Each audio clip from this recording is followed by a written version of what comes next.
You live. Oh, thank you, Blake. I appreciate it. Um, man, what a beautiful morning it has been. Holy crow, dude. I agree. It was about perfect out there. Yeah.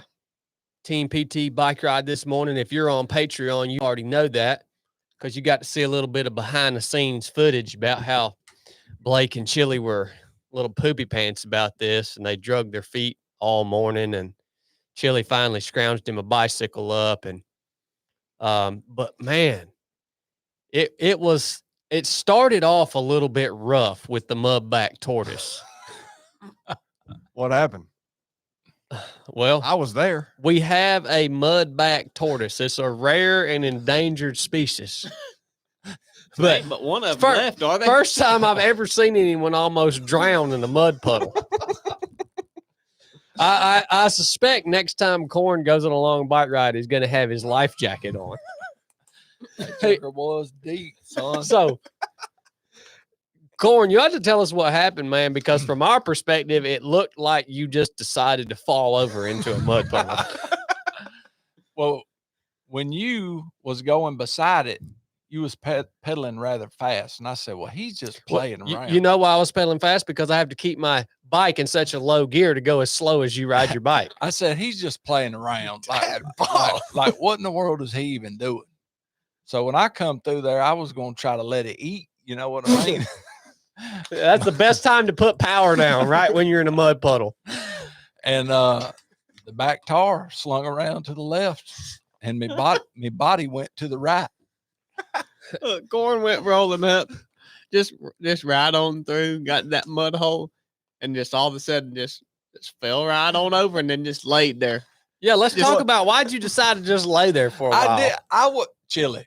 You've seen me getting up. You was in that hole for like cool. 5 seconds. It's probably 5 seconds when you just laying there. First off, when everybody's laughing, how many times you seen somebody do a burpee in a mud hole when everybody's laughing? So I didn't laugh. By correctly as you was No, too. man, I didn't laugh. I was worried about you. Well, I want to be on your team real bad. But when you fell over and I heard the sound is what made me turn. I heard a boom, boom, and I turned back, and this is exactly what I saw. I mean, I'm just being straight up. Yep. A mudback tortoise. And then you got up. Then he raised up the Water was cold. Why did you lay there? To me, it felt like I was getting up no more than I started falling down. That was the first mudback tortoise I'd ever seen in the Walla. Yeah, you don't catch them in It the mud very often. It didn't seem as if I laid there. They for generally, any time. I've heard they generally only go in them mud holes at night. So we caught one in the daytime. Yeah, it was rare. Gosh almighty. Well, Yeah, that was funny. We was worried about him the rest of the trip. You know, every time we got in a mud hole, we said we better wait on Corn here. Yeah. Oh, yeah. I was thinking about it the whole time. Well, I'll tell you what, Corn, you have really upped your bicycle game. I mean, from that going back to what's it been about maybe a month ago when we rode up that first big long hill. Yeah. Not the one on the road, but the one on the fire road. You remember how daggone you couldn't yeah. even. You had to keep getting. You got off balance. You'd have to stop and push your bike. Well, and essentially, he couldn't ride that day. you stayed on your bike the whole time today. Oh, Yeah. yeah. Big improvements. Yeah, he Yeah. did good today. Well, isn't it funny how on the bike it's like you just spend time on it and you get more comfortable with it and Absolutely. get better at it. You enjoy riding bikes. I love it. Yeah, I absolutely love I it. do too, man.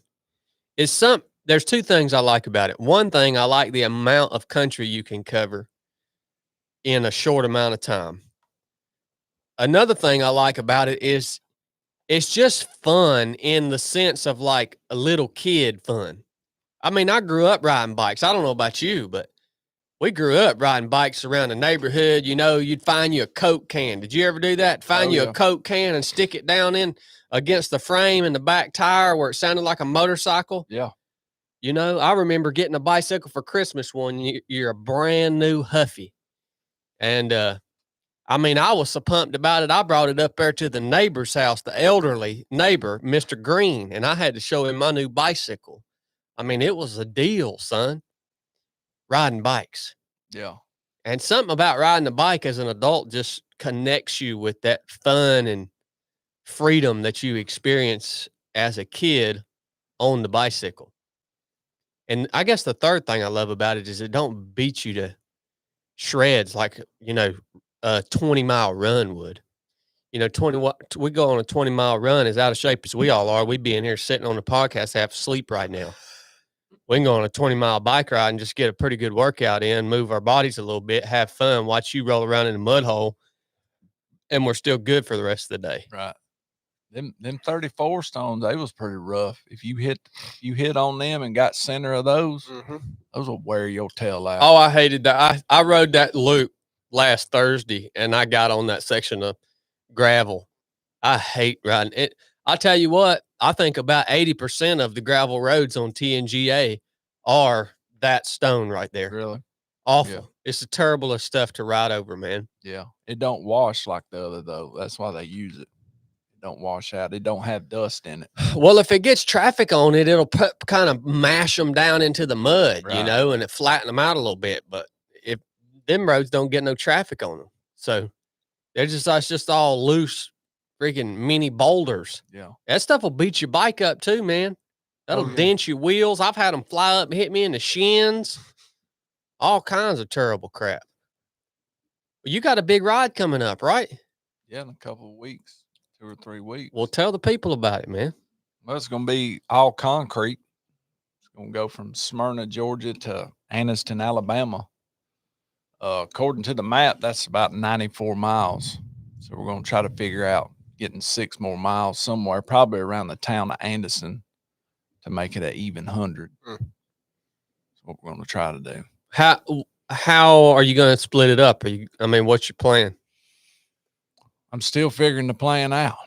I'm still thinking about it. So I've been doing these shorter rides, 20, 30s, and 40 rides, and trying to figure out how I need to eat, which I know those aren't very long rides, but I've been eating to make sure, whatever I'm eating don't mess with my stomach or anything like that. So I'm thinking maybe around an hour and a half, 2 hours, making sure to take a light break. And I was thinking about once we hit Cedartown, taking a longer break and maybe eating a lunch somewhere, but I don't know about that. So hour and a half, 2 hours, making sure we take a break just to get off the bike, stretch out a bit. Make sure you had the calories that you had in the water that we were supposed to eat within that hour, those 2 hour frames, making sure we're even up on all that.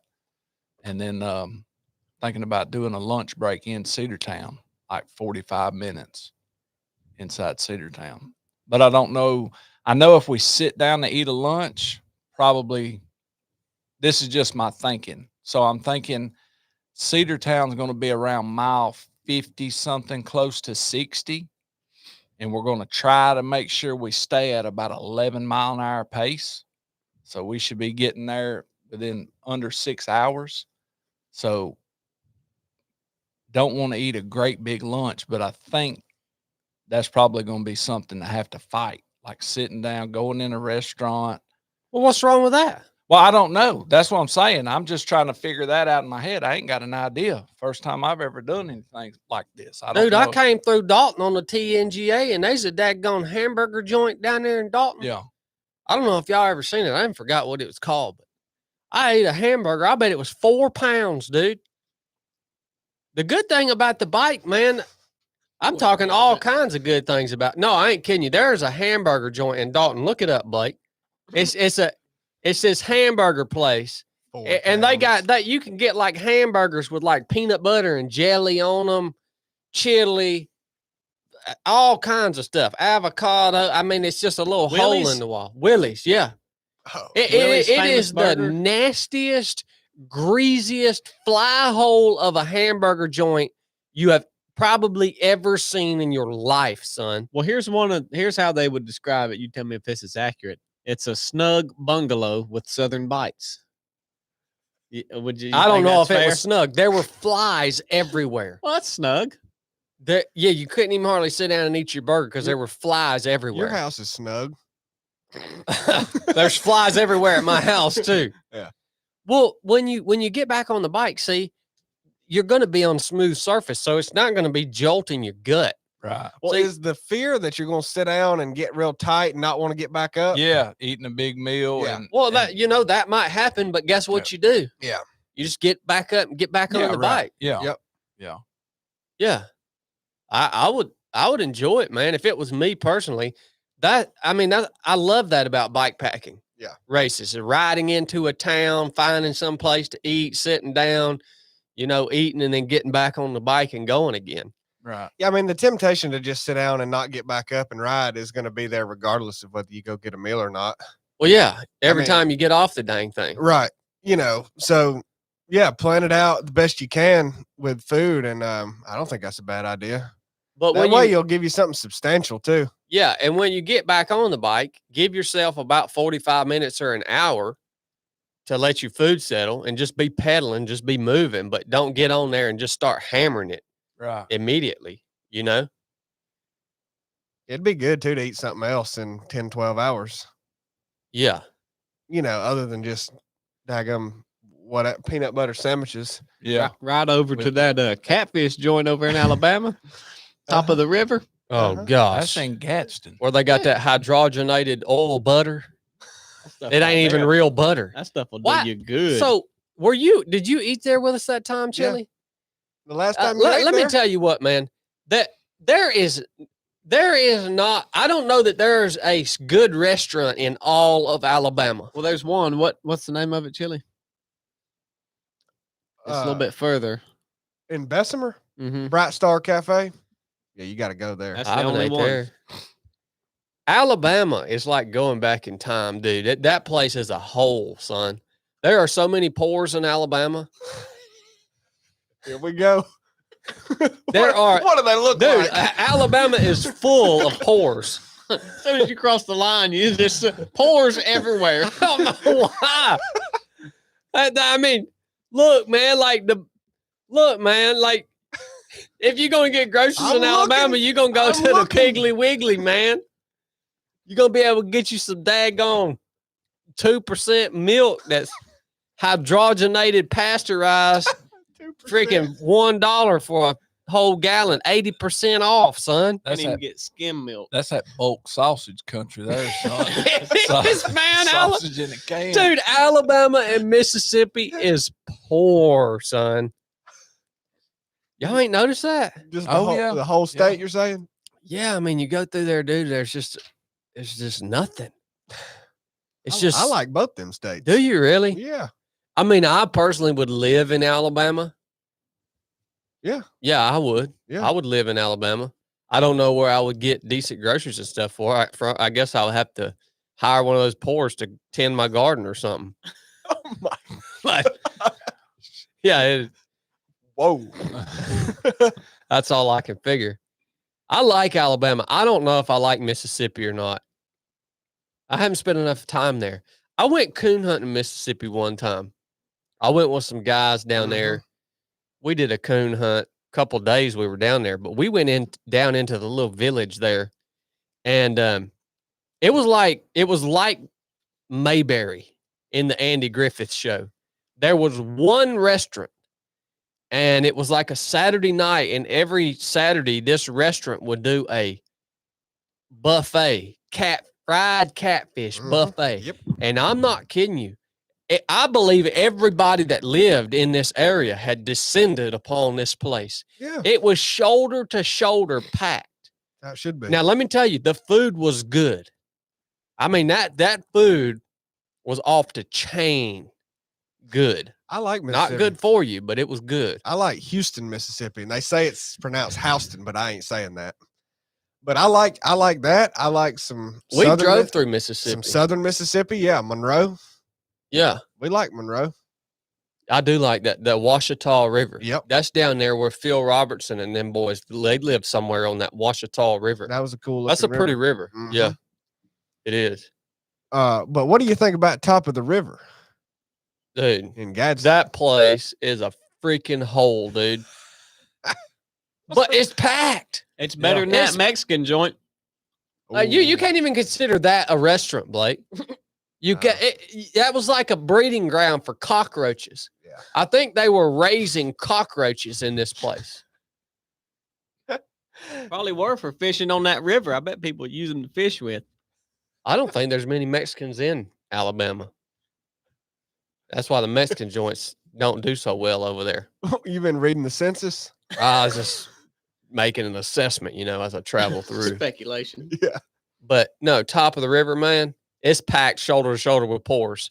And the food is crap. They literally have butter in there that it says it's butter, but then if you look at it, it says imitation butter. If you look closely at it. Am I not lying, Blake? He ain't lying.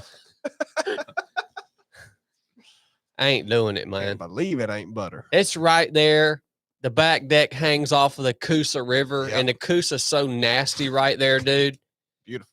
Downstream from all the paper mills, and they just ruin all of our rivers. All of our rivers are just ruined, man. Yeah, well, until you get in it, like you do on the Ultimate Law, at least I didn't realize how destructive that is, man. Woo, it's bad. Yeah, literally, I mean, like everything dies within a several mile radius. yeah, and then you get 60, 70, 80 miles downstream of this thing, and you're like, I still smell the paper mill. What is Yeah. I know it's not in the air, and then you realize it's in the water. Still. 60 miles downstream, the water still smells like the paper mill. It's horrible, man. But Yeah. they got a permit. Yeah. Yeah, they got a permit to dump all that stuff in the water. Well, as long as they ain't breaking the law. EPA. That's You know? right. That's right. You know what else are they going to do? Where else are they going to dump the water that it takes, I guess, to run the machinery that they use to process that wood or something? Yeah. It gets this chemical in it. What else they say they run it through a treatment facility, right? If you look at that paper mill from a satellite view, you'll see this massive area that's these holding ponds, and they say they run that water through this treatment facility before they pump it back out into the river. But it obviously ain't doing much. Nah, everything dies right by it. So whether they run it through that or not, it ain't good what they're putting in there. But I don't know the solution either. Like, what you got to do something with the water. Yeah, exactly. I don't know what. What do they do with all that wood all that pulp wood and stuff, Corn? That runs through them paper mills. There's Do they actually make paper with them? Yeah, there's hundreds of products though that's made with that. But yeah, right up here in Coosa, that's what they do. They make paper there.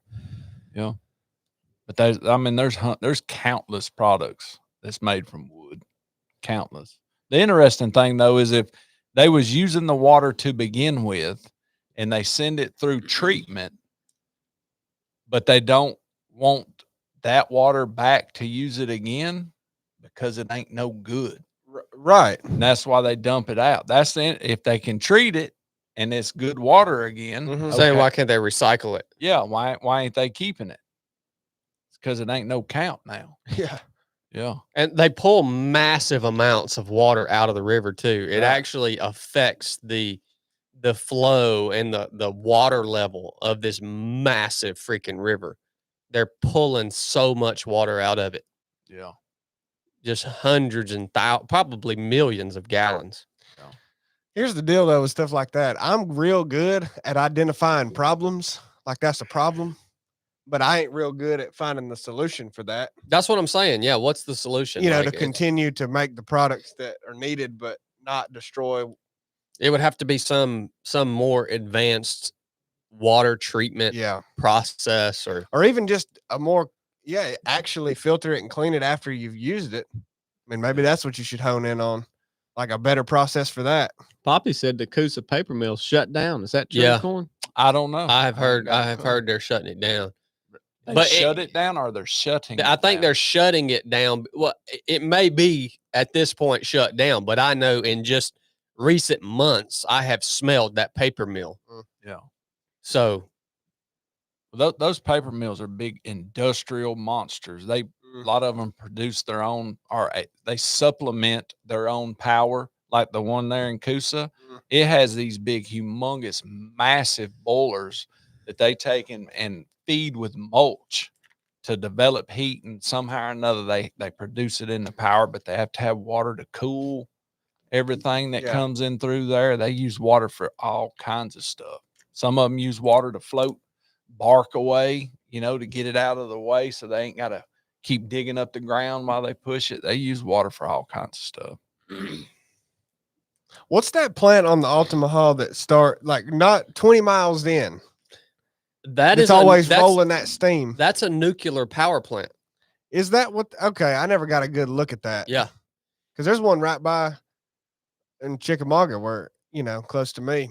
Well, where we camped the first night on the Altamaha, It's right by it. You could see the steam coming off of that. Yeah, out there on the horizon. I need a good look at the towers there because it's a lot. It's a big plant. That's a nuclear power plant, but apparently that they don't discharge into the river. No, all they're doing is pulling water out, and then they're using that water to cool the reactors. Right. And it's so just a cooling thing. Even the smoke you see coming out of the stacks is just steam. Now I live right by one, Sequoia. Now I want to know what that's doing to you, living right near one. They say nothing, but I don't. Giving you short thumbs. I don't. Well, yeah, I was born right by one. I mean, it had some kind of birth defect on me. I'm convinced, and everybody else in the local tri-state area. But what I'm also wondering is, if you live around there, there's all these things around the road. There's these signs, these warning signs that say nuclear power plant evacuation route. You ever seen something like that? No, I haven't. Yeah, I have seen like those, tells you like, if this thing starts popping off, you go this way. Well, if that thing starts popping off, what good's it gonna do? Which way I drive? Yeah. I mean, you ain't. I think they call that a meltdown. The reactor begins to melt down. What's even going on in that freaking reactor, You're man? daggum screwed if it starts going off. Stuff's reacting. Might as well just sit there. What is it? Nuclear fission? I don't. Aren't they like slamming atoms together, or like splitting atoms or something? That's, Well, a lot of people. That's when you create an explosion. Yeah. Okay. A lot of people that live up around there, I see them going to convulsing Well, from being around it too much. convulsing. Yeah. There's a lot of convulsing going on up there. That's for sure. It's a side effect of radiation for sure. Yeah. It gives some people superpowers.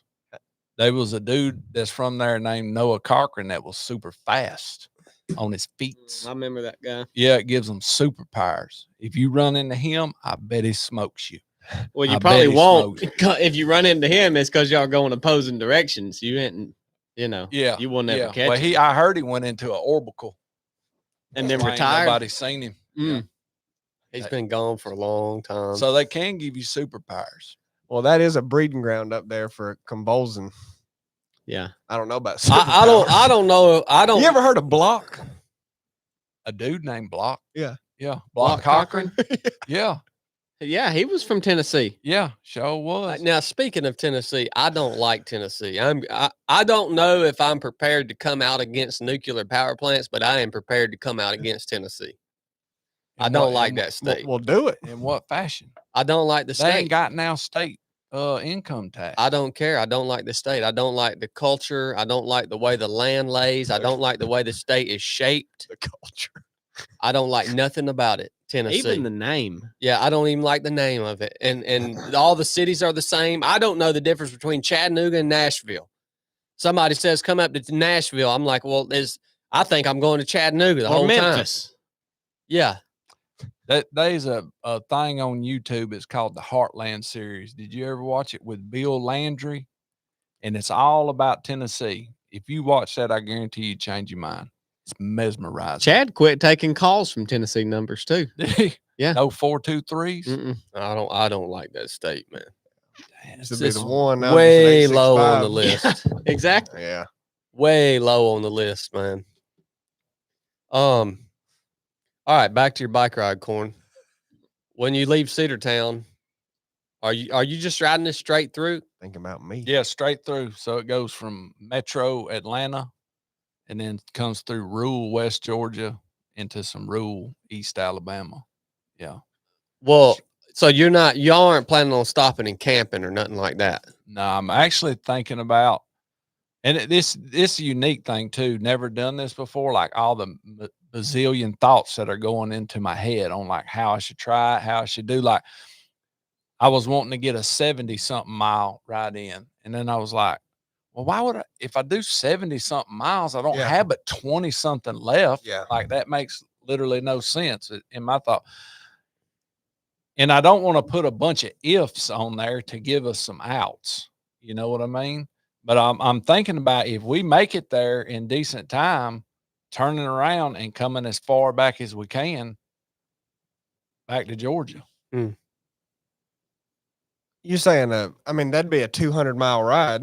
Well, not going all the way. Okay. So like if I could make it, or if we did make it, you know, to Rockmart, somewhere that's within close range Then for you could. friends or family to come pick us up at Yeah. a trailhead. Yeah. Yeah. So why'd you decide to ride this route? It was actually brought up by my younger son. And I know why me and Blake talked about it yesterday, why he come up with it is he's seen some progress that I'm making physically. And he probably thought, well, Daddy's riding a bike now. You gave me that bike. I want to do it. Let's do this. And of course I wanted of course, to see if I can do it. But other than that, I want to continually progress. Yeah. So I've learned like in CrossFit, like I can reach a point and think I'm doing really well. And then when Team PT comes and y'all come in there and you're running behind me, hollering, I better not catch you. Or we go up there to where we rode that first time and it just totally wrecked myself. And I think I need, for on the bike, I think I need the distance to continuously progress. Mhm. So when he first come up with it, it was just like, okay, yeah, I'll do it. But as the trainings went on and conversation around it, that's what it's progressed to. Good, man. But now Corny has backed out, so Tulo G's doing it now Yep. Yep. On short notice. on short notice. Yeah. Well, Mhm. I think G probably saw that coming. Oh yeah. And so he had been doing all that training in the driveway. It ain't nothing for him to ride 40 miles on a 100-yard stretch. That's you know, right. Yeah. Yeah. I mean, he's going to get his training in. Yeah. That's right. Yeah. Yeah. I think he It's a saw it bad coming. dude. Oh, it is. Yeah, He's it's going to be fun to watch G grow up as he see what he does, because he's got a lot of drive right now as a young man. He does. He does. Mhm. Yep. He's got a lot of drive, and and now Corn's getting into some bigger challenges and fitness and all this. And so now he's got a buddy he can do it Mhm. with. And Mhm. Yeah. yeah, He's talented, man. it's going to be fun to watch him progress. And he might be working with us one day, man. Who knows? Now he's got all that barbell too. Oh, he's loaded down with barbell, son. Good. I mean, loaded down with it. He ready for the ride? Oh yeah, he's ready. Oh yeah. Yeah, he does really well. So I just meant is he ready? I mean, he's ready to do it. He's excited. yeah, Yeah. yeah, he's excited. I'd be excited too. That's going to be fun, man. Yeah. Oh, speaking of barbell, I saw you wearing shorts for the first time. Gym shorts That drip. for the first time ever. Yeah, Is that correct? that's correct. Yeah, Yeah. gym shorts. Yeah, absolutely. They was busting. At the proving grounds. Yeah. Yeah. Corn had his barbell. What's the model of those shorts? Adapt shorts on Yeah, with the with be the hard. Be Hard When It Gets Hard logo. And dang, he looked good in them things, man. Legs were freshly shaved. Calves were popping out. Quads were just bulging with muscle. Dang, he looked good in them things, man. And the white contrasting against the black short. Uh-huh. If Yeah. the short would have been anything other than black, it wouldn't have been so spectacular. But the contrast between the two opposite colors was just, I'll tell you what, it was pretty awesome. I've been wearing my Adapt shorts. I wore them twice this week during my CrossFit workouts. And they are really great shorts. I like them because they ain't so daggone flimsy. You know, you can actually put stuff in the pockets, but they're cut real well. They're comfortable. They're loaded with features, and they've got the logo, the Be Hard When It Gets Hard logo in white, contrasted on that black short. They're about to cut logos printed on there about the color of Cornbread's legs. And it just looks crisp, son. It just looks crisp. That's a great short, man. Yeah, it is a great short. I mean, I like them, man. They're new, and I wasn't sure what they were going to be because they said, "Oh, we got all these new features and all this stuff. It's way better." And I was like, come on, man. It can't be that much better. I mean, I like the first ones, you know. I like the old Phantom shorts and the Ranger shorts, but I mean, for what we do, it is a big improvement. I mean, totally. So I like them a lot. They got a guarantee? Lifetime guarantee, right? That's the Be Hard shorts are covered in that, right? Really? Yeah, Wow. everything that's not on clearance. Lifetime guarantee. Yep. They've Heard even, about that? That's pretty dang good.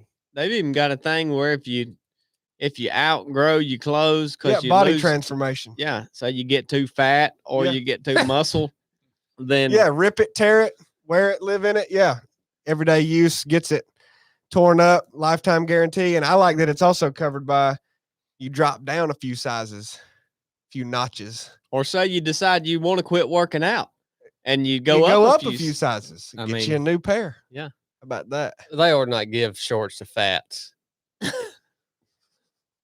If you're getting a bigger fat, they ought not give you no shorts, man. They ought to make you pay for a new pair just for punishment. But hey, man, I guess Barbell is way more friendly than me. Yeah, I guess so. Dude, What do they call that? A satisfaction guarantee? well, you said it's a lifetime guarantee. Yeah, lifetime satisfaction. Well, when you make stuff built to last, they stand behind it. Yeah. Y'all check them out at barbellapparel.com. Blake, will you drop the link Oh to them? yeah, I've already done it, Bubba. Okay. Yeah, that's a sweet already new done it? pair of Yeah. shorts. We're trying to get Blake to do his job a little bit better. He'll get real slack on you if you don't stay on him, man. If you don't stay on Blake, he will get slack on you real quick. You sound like that toy that you put in my car. No kidding, man. Barbell has been an amazing partner and a huge supporter of 307 Project. So it means a lot to us if you guys would support them. And that's how all this ends up working. It's our Patreon and our partners, Barbell, Hoist, First Form. They're what allows all this to happen, man. Yep. That's the truth of the matter. Can't do nothing by yourself. Although that's what a lot of you guys are trying to do. It's just get through life all alone, and you think you can do it all. You don't need any help from anybody. Well, you're going to figure out you ain't going to get very far. So, all right. I wanted to talk about today.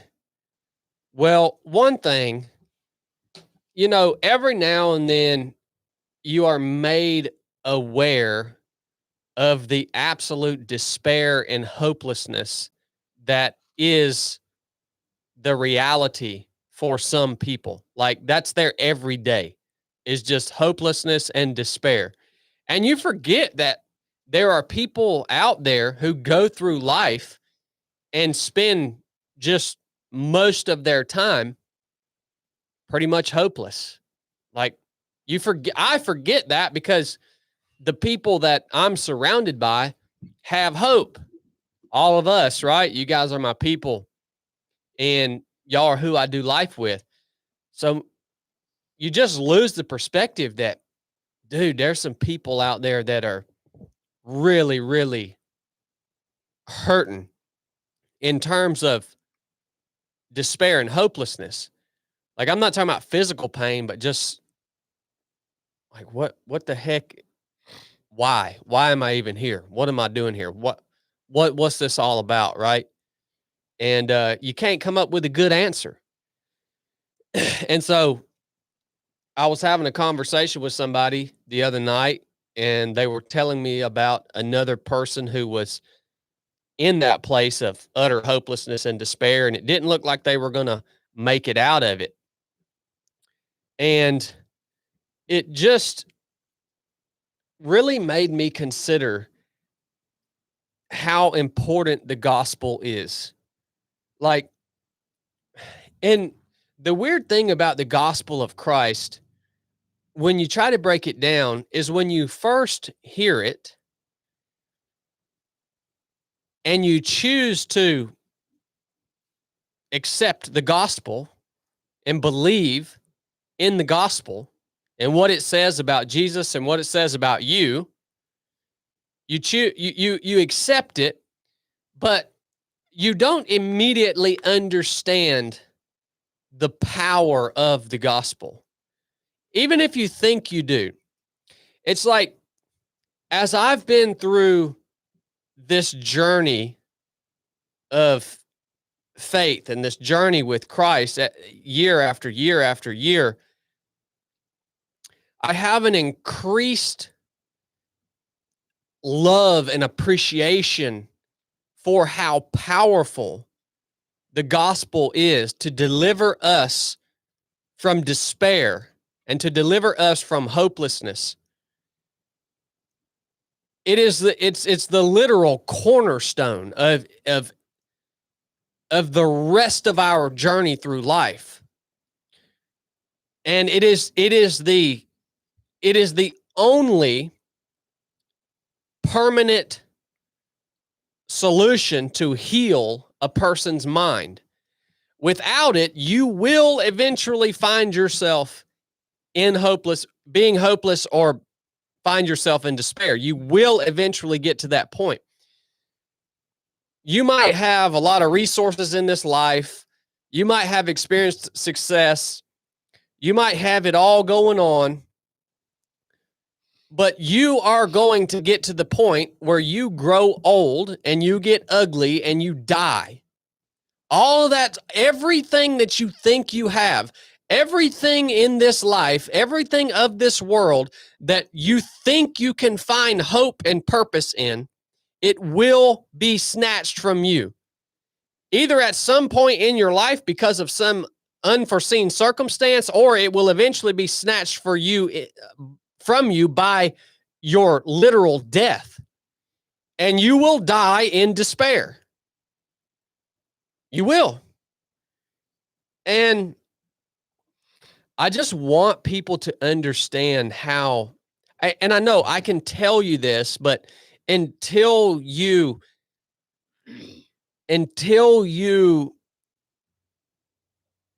get down the road in your journey with Christ, just know that the gospel of Christ is the most powerful message that exists on the earth. And it's the cornerstone and the foundation of this entire experience that we are having in life. And I want you to understand that, but I understand also that you can't understand that until you are led to the point where it's revealed to you.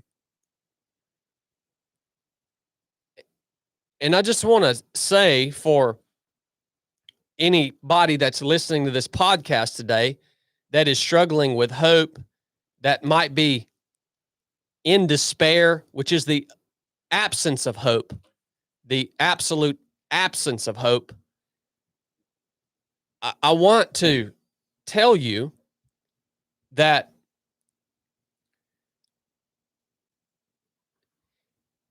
who you are in Christ and what the gospel says about you, if you will just stop rejecting that, if you will just accept that, and you will choose to present yourself as a living sacrifice to Christ, even if it doesn't you don't even if you can't grasp or understand the power in accepting that right now, I'm just telling you that if you will stop rejecting that, and if you will accept the gospel, you will begin a journey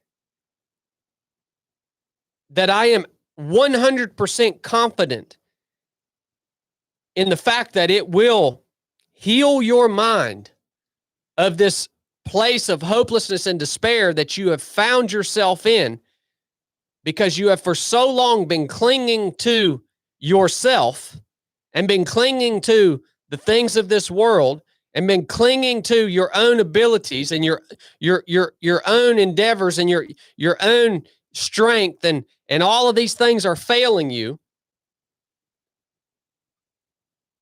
Just don't reject the gospel, man, when you hear it. Respond properly to the gospel, and it will heal your mind. You don't get it all at once, but you have to start that journey by just responding to it properly. And so many of you have already heard the gospel, but what the gospel says is what is true about you. You are way far from perfect. You have deviated from the standard of perfection as set forth by the creator of the universe, the only perfect being, God the creator. You can't hold that standard. You look back on your life. How many things have you screwed up? How many people have you hurt? A lot. You're going to keep screwing up, man. And what the gospel says is because of your inability to be perfect, because of sin, essentially, in you, you were disconnected from God because God is perfect, and a perfect being cannot be in the presence of a sinful human. A perfect being and also a perfect judge. And the gospel says that that perfect God loved you so much that he literally gave himself through his son, Jesus Christ, as an atoning sacrifice for your sin. And that all that you have to do to be made righteous, and all that you have to do to be made clean and to enter back into relationship with that perfect God who loves you perfectly, all you have to do is accept that you are a sinner, that God loved you so much that he sent his son to die for you, and that death on the cross is sufficient to cover your sins completely. And there's nothing else that is. It's only that blood that was shed on the cross when God took your sins upon himself and paid the price for all the stuff that you've screwed up. That sacrifice is sufficient. And it is sufficient because God said it was sufficient. What more could he give but himself? What more could he do but to take the wickedness of all of mankind upon himself and suffer for it? There's no higher sacrifice that can be made. That is sufficient. And all you have to do is say, yep, I am going to believe in that and in that alone. I'm going to believe in the atoning blood of Christ as a substitute for my sin.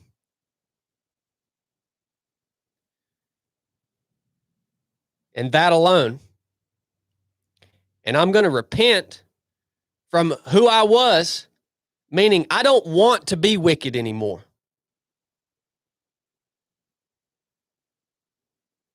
I'm going to repent. and I'm going to follow Christ, knowing that he was resurrected from the dead and that he is now seated at the right hand of God, continuously making intercession for all of us. And the reason that heals your mind is because you can then understand that you are no longer just a filthy, worthless, sinful human that screws stuff up, but you are now washed whiter than snow because of the blood of Christ. You are clean. You are cleansed, man. And you've been given an inheritance, an eternal inheritance with Jesus. Look forward to that. You know, y'all ever read in Romans where Paul says, present your body as a living sacrifice?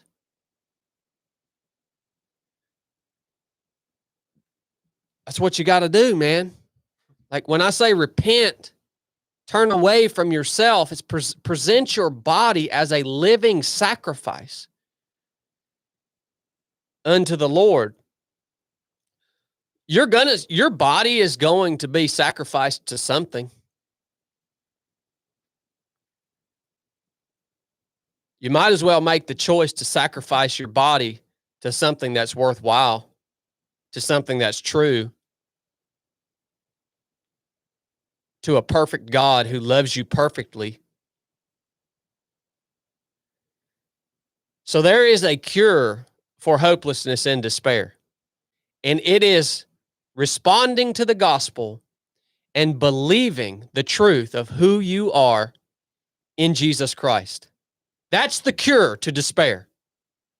It's the only cure, though. Not $1 billion, not 1,000 acres, not the nicest car, not the biggest business. The only cure to despair is the gospel of Jesus Christ and who that gospel says you are in Christ. That's it, man. And if you don't respond to that, you will fall into hopelessness and despair. Guarantee you, because nothing else will endure. And you must build everything off of that. And it's available to every single person. If you hear the gospel, you better think twice before you reject it.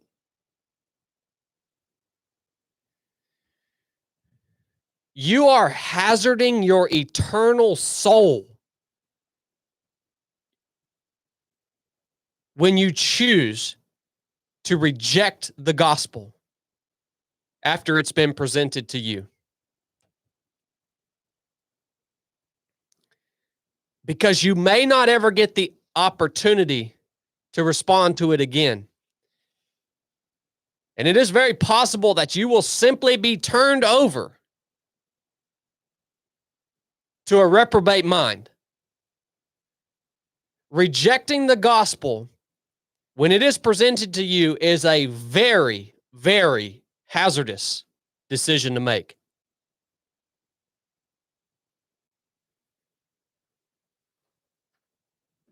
So you better think about it. So that I just wanted to say that to the listener today. I hope maybe nobody needed to hear that. But in case somebody did, I just wanted to say that to the listeners. Thank you for listening. Thank you, Blake. Thank you, Chili. Thank you, Cornbread. Absolutely. I love it when I go on my long monologues and y'all just sit there. Well, Chili was about to say something. Oh, I know he was. That's my sidekick. He just My had main. Hey, that's my main man right to, there. he just had to get that dig in. Hey, Chili's my main man. You think anybody would ever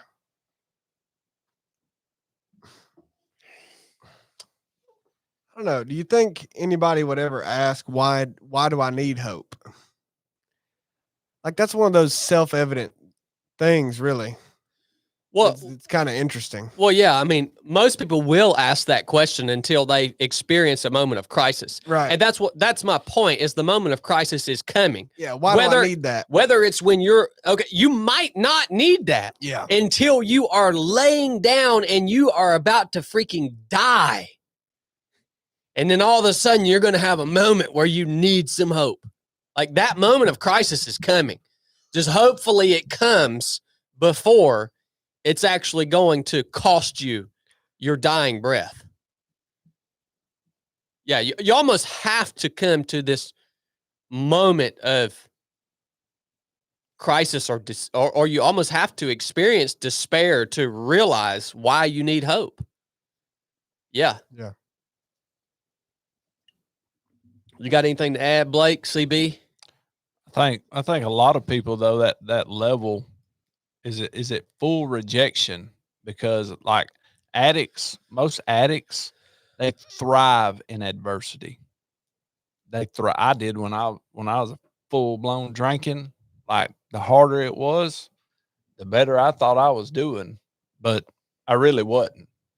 So is it full blown rejection because someone else's crisis, your level of crisis would be way different than Blake's level of crisis, so where is I think a lot of times people just don't pay attention if it's presented to them that what they want in their mind, what the only way they see out has nothing to do with Jesus. Mm-hmm. And is that full blown rejection? I would say yes, but I don't think the world would say yes. And I think that construes a lot of people that need to be led to the gospel. Does that make sense? Yeah, no, it makes total sense. It makes total sense. In a sense, you're it seems like you're asking if someone hears the gospel, but like you said, the way they see it, they don't see why they need it. Yeah.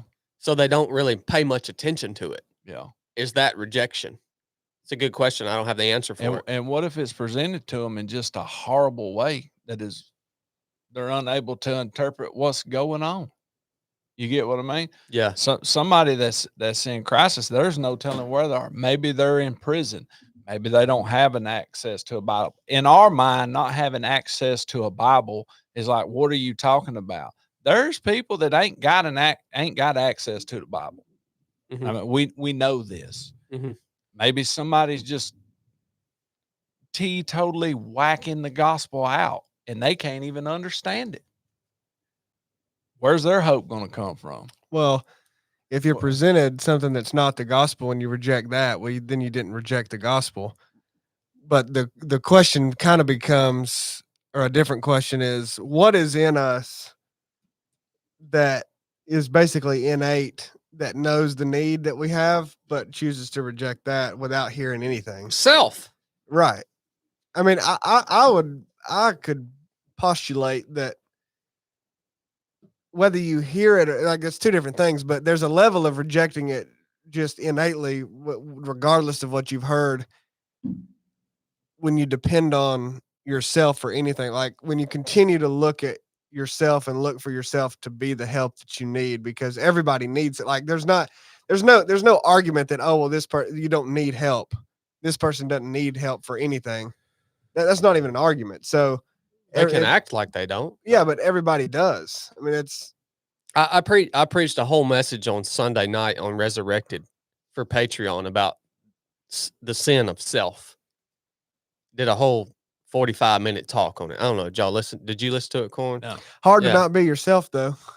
So I preached a whole message on it, and that's why that's hard. How even for those of us who are saved and who have chosen to respond to the gospel and follow Christ, that the self sins are usually the things that maintain the veil between us and God.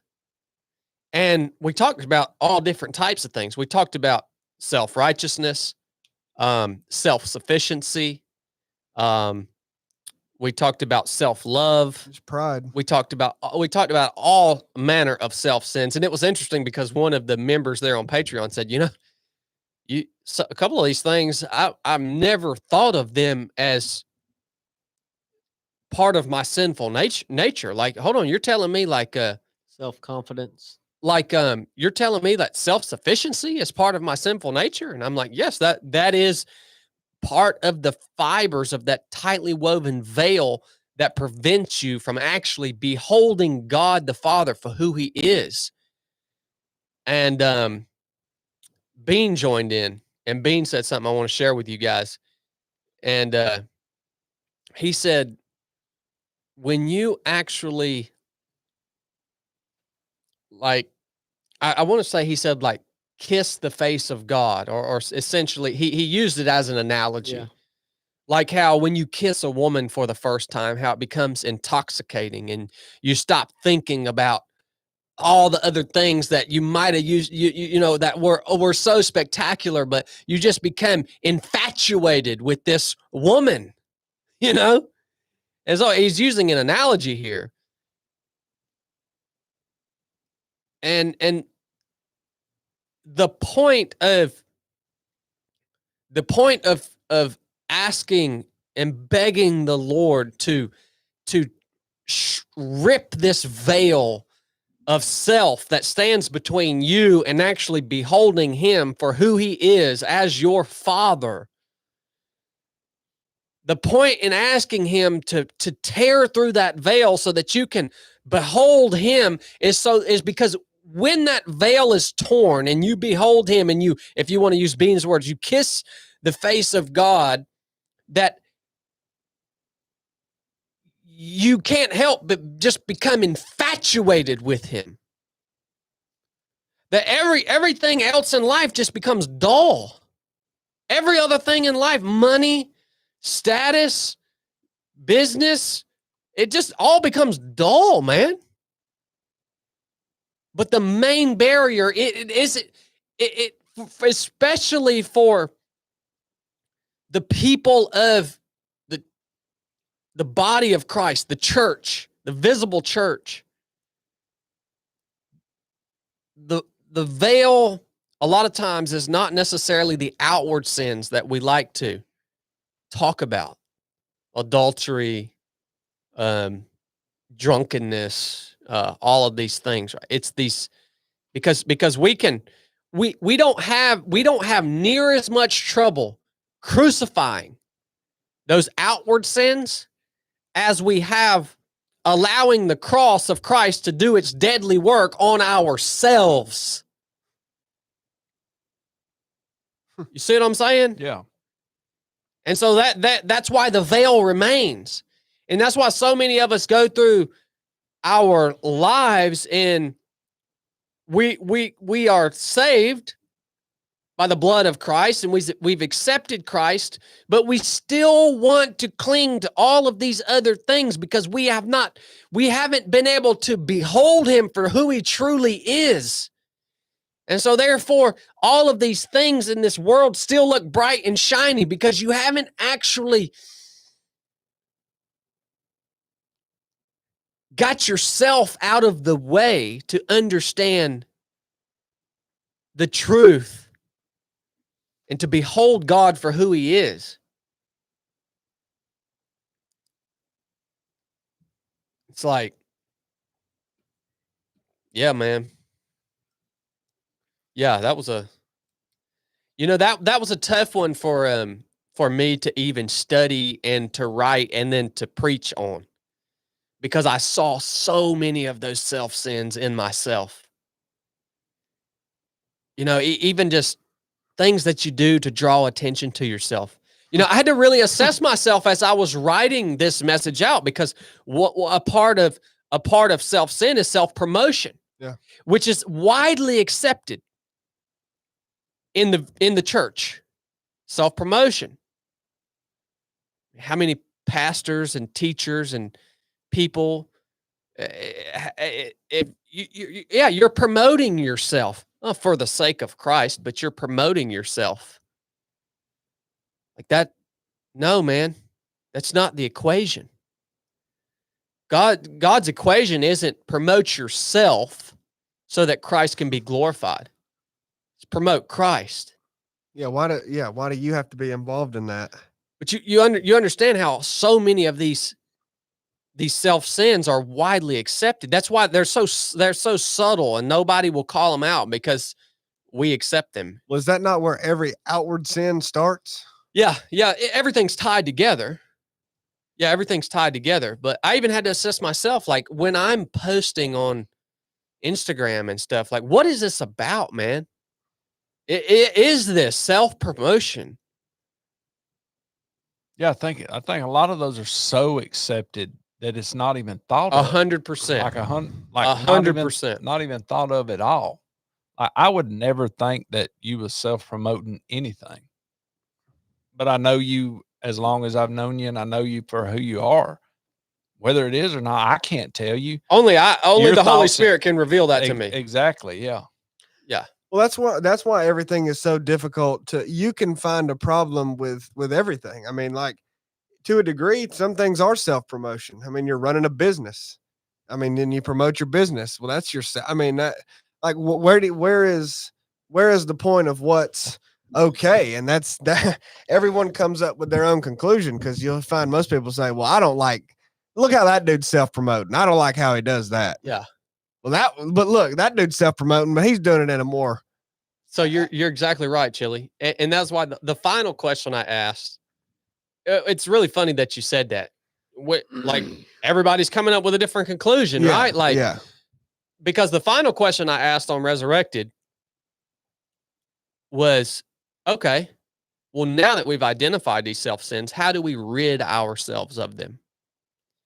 That's hard to do because, like Chili said, well, everybody's coming up with something different, or, how do we literally, crucify ourselves? Like, okay, we can say it, but like, no, I mean, in a real sense. Yeah, I mean, there's subjectivity to something like the line of self-promotion. Yeah.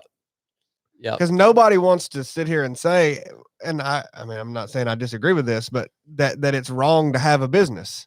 Yeah. Nobody wants to say that. I don't think that's true. But what is involved in that? Like, you can take this to the point where you just go, okay, well, I'm going to delete all of the social media. We're going to delete this podcast. We're going to delete the YouTube. We're going to take the site down. We're just going to take it down. Actually, no, we won't take it down. We'll just take everything off of it that's our name. Anything branded on it's going to be taken off. We're not going to sell anything in the store, provide products for people. We're not going to promote anything. It's just going to have a few short messages, and we're going to hide it in the SEO so you can't find it. If you stumble upon it, it's just because you happen to get there, and then we'll just have you a link to that. Like, you can get to that point. Well, then everything dies. Yeah. No, I think where the answer to this lies is in terms of what you're talking about in a business sense. The answer lies in a secret place where only the individual can discern. To your heart behind it? Yep. That's where the answer lies. And that can even be deceptive. And well, dude, that's yourself. Okay, exactly. That identification. This is where I'm getting to. Evaluation. This is where I'm getting to. That can be deceptive. Just like Chili said, you made a good point. So when we ask ourselves, how can we rid ourselves of this? And how can we operate in this way where ourselves are crucified completely and we are walking in who we are in Christ and Christ alone? That can literally only be done by way of the Holy Spirit. It is something that you cannot do yourself. So that has to be something, and it's miraculous the way it works. But that has to be something that you have to desire it. You have to lay it at God's feet and and beg for him to sift you. You have to beg for that, and you have to prepare yourself to go through something that's going to really, really hurt. But that work is only done by way of the Holy Spirit and on his time. It cannot be done by you. Well, it's so funny to think about that because most people, I would say, including me, if you're even able to identify that, okay, self-sin is a problem, self-righteousness is a problem, selfishness is a problem, self-promotion, whatever. And then you go, okay, that is a problem. So I want to fix that. And then you immediately go to self-evaluation. You can't fix it. And self-correction is how you're going to fix it. You can't fix it I mean, that's really without the Holy ironic. Spirit. Yeah. Yeah, it's really difficult to accept that, man. I was listening to this guy. The dad sent him to me, and I really enjoy his preaching. His name is Paul Washer. Really enjoy his preaching. And he made the point the other day. He said, people talk about that there are all of these, hundreds or thousands of religions out there.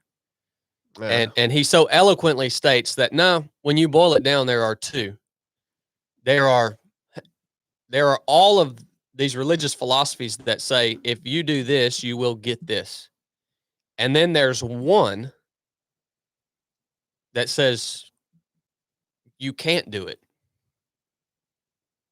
but you're going to get this anyways because God loves you and he desires to be in relationship with you. Now, he puts it a lot more in depth and eloquent than that, but that was the basis of it. I think the trouble is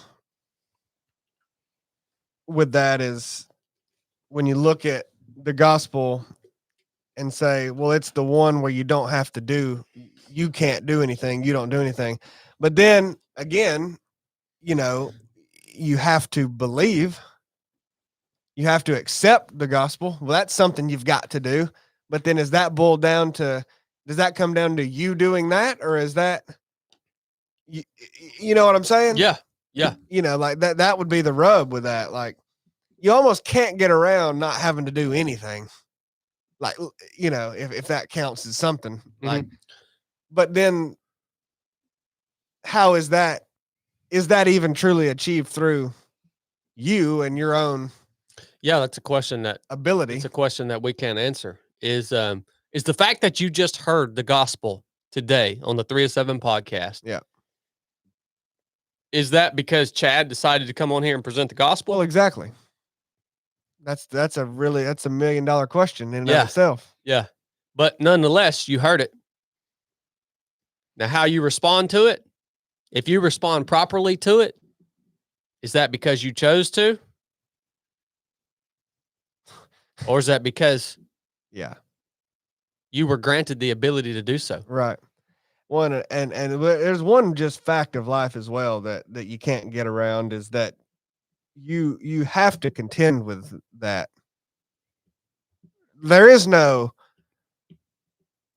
So I don't have to contend with it personally. Well, no, I'm saying with everybody has to contend with it when they hear it, is what I'm saying. Yeah. Like at some point, like everybody has to. Yeah. You have to do something with it. You can't get around that. But then when it comes down to when it's accepted or not, or what, and how is that done, and who's that through, that, like the questions you just asked, like you said, are the $1 million questions in a sense. Yeah. Well, it doesn't necessarily matter to me because what I am trying to express to you right now about the power of the gospel of Christ is the most real thing on earth to me. It is the most real thing in my entire life's experience. I am wholly and completely convinced that it was real to the point that I would give my very life's blood before I turn my back on it. That's where I'm at. And so I don't know if it was my choice. I don't know if God called me. All I know is it's real. And that's what I'm trying to tell you guys. It's isn't a joke. Think about it, man. Is anybody still watching this podcast, Blake? 703. Oh my word. 703 people. Thank you guys for tuning in today. Welcome to the 3 of 7 podcast. We're just getting started. I love you guys. All right, we're gonna shift gears here.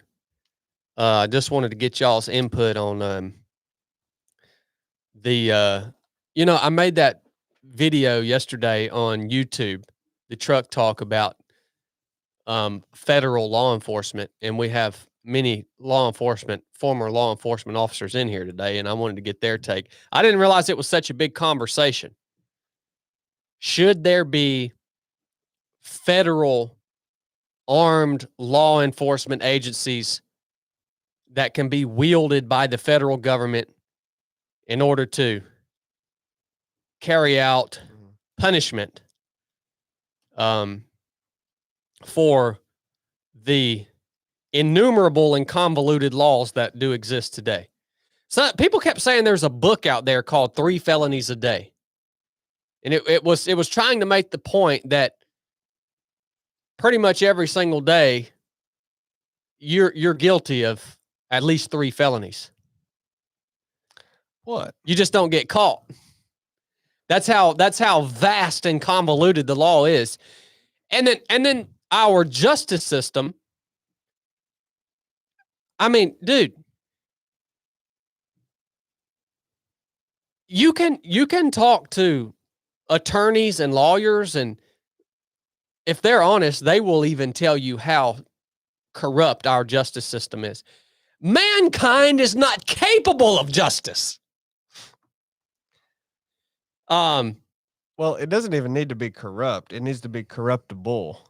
And if you don't think that it could be corruptible, I mean, if you cling to the fact that if that ever happened and the government wanted to come and get you, well, you could go to court and they'd find that you're innocent. Dude, what do you think is holding on to the fact that you have to abide by any of that? Well, we got a constitution. What they gonna do then? You seen that? It's hanging in the building in the glass case. You see what they're gonna do about the Constitution? They don't follow it now. Yeah. Well, it don't save you, man. Like the corrupt nature of the justice system is all you need to know that it ain't good. Like, what are you gonna do, regardless of whether you've done anything against the law or not? When they decide, when they decide you have, I mean, you can't. There's nothing inherently good or righteous about how you're going to be judged on earth or in the United States. So, I mean, going off of that assumption to think that protects you in some way, it does not. But you're asking the question of federal law enforcement. Yeah. Well, should there be armed federal law enforcement agencies like the FBI, the ATF? Well, for whatever. What? Should there be for what? Should they even exist for any reason? Is it even constitutional for the federal government to be able to wield these armed and highly trained people to carry out their will upon criminals? Do you even think, all right, what do you think about the whole idea? By the way, Corn, where'd you get that hat? Out the dungeon. That's a good looking hat, man. Is that new? Oh yeah. Sure is. Fresh. Crisp. You still got the cardboard in it, Corn. That's how I wear my hat, man. That's Pull it off and show it to him, Corn. It's that cardboard in the back is a salt blocker for when you sweat. Yeah. So it don't stain your hat. Then got you a can camo put they patch probably on make that out of pulpwood, don't they? Oh yeah, that's paper mill backing right there. This thing is fresh. You keep the sticker on it Well, I am till now. you sweat it off. I am now. New style. Well, Corn, you're LEO, former LEO. You know what Corn just? You know what I just thought when Corn took that hat off? What? I just thought about that part in the Bible where Elijah's walking up a hill and them kids come out there and start making fun of him, saying, "You old bald head." Oh yeah. Get up that hill, you old bald head. And he calls a bear out of the woods, and the bear And mauls attacks them him. all. Keep on. Yeah. I need to dive into that on the unexplained Bible accounts. There you go. Yeah. Oh, what do y'all think about the whole thing where if you get convicted of a felony, you get your Second Amendment rights taken? I disagree with it. Okay. Let's talk about this 100%. because that's a big topic. Corn's former LEO. Yeah. And I have charged hundreds upon hundreds of people with felonies involving firearms, without firearms, so on and so forth, that were violent crimes, that weren't violent crimes. I believe you go to prison, you do whatever time you were sentenced to, and when you get out, when you've got everything, you should get your gun rights. You should be able to vote. I mean, why are you condemned for the rest of your life? And some people can make the argument, a lot of people do. Well, if it was a violent crime involving a gun, if somebody commits vehicular homicide, they're never banned for the rest of their life to drive a car. Yeah, why all of a sudden can they no longer defend themselves for the rest of their life from the public and or their tyrannical government and or an invading government? Mhm. Why all of a sudden can they not do that? Why had they been condemned because they had a pound of marijuana in their car when they were 18 years old? Yeah. When was this passed? Does anybody know? I ain't got a clue. Blake, can you look up and see when this was came into existence? Well, the interesting thing about that is, like Corn said, it can be totally non-gun related. It can be when you're 18 because you had weed or something, just like Yeah. you said. Now, why? The interesting thing is, why have a sentence? Why go carry out a sentence and do your time and then come out to I mean, what's the point of the sentence? Exactly. That's what I want to know. Exactly. I've always wondered that. I mean, what are you serving to then come out and still have all these things taken from you? Integrate back into society? Well, you can't. Yeah. You don't have rights. You've waived your rights apparently. Yeah. And most people, when they come out, when they have a felony and they come out and they're either on whatever you want to call it, probation or parole. A lot of people that get out of jail and haven't been to prison sign a Fourth Amendment waiver that waives all their Fourth Amendment rights, which means if you're just tooling down the street Mm-hmm. and you get pulled over for a blinker and said police officer asks you, are you on parole or probation? And you say yes. And he asks you, have you waived your Fourth Amendment right? And you say yes. Why would he not search your car? Yeah, you get what I'm he saying? can. Exactly. Well, that goes to your house. To, like, if this is my office and I'm only working in here as well, and Johnny Law comes in here. Now, all states are different and they have different stipulations, so on and so forth. He can come in here and be like, all right, Corn, you signed your Fourth Amendment waiver away. I need to see what's in your desk, man. It'd be a funny question to ask. Have you waived your right to remain silent? That'd be a heck of a question. Yeah. Yeah. Wikipedia How are you says supposed to answer that? the first U.S. felony provisions were introduced in 1792 in Kentucky, although the first actual law disenfranchising felons was introduced by Connecticut in 1818. And Dang. then from there on, people were just more states and more added it. By 1870, the number had increased to 28 out of 38 states. Look how smart Blake sounds when he just Googles. Yeah. What do you think about this, Blake? About Should felons be able to retain their Second Amendment rights after they have served the punishment that was deemed requisite for the crime they committed? No, I don't think so for the rest of their life. No. Should- if okay. if all of their rights, like if the offense was so punishable that they think, well, you're going to lose the rest of your life, Should be in prison for life. yeah, it should be in prison for life or the death sentence. If you've fulfilled the requirement, then That was my point. Yeah, that's the point that I agree with you, Blake, along those lines. If the punishment that's doled out for the crime that you committed is not enough to cover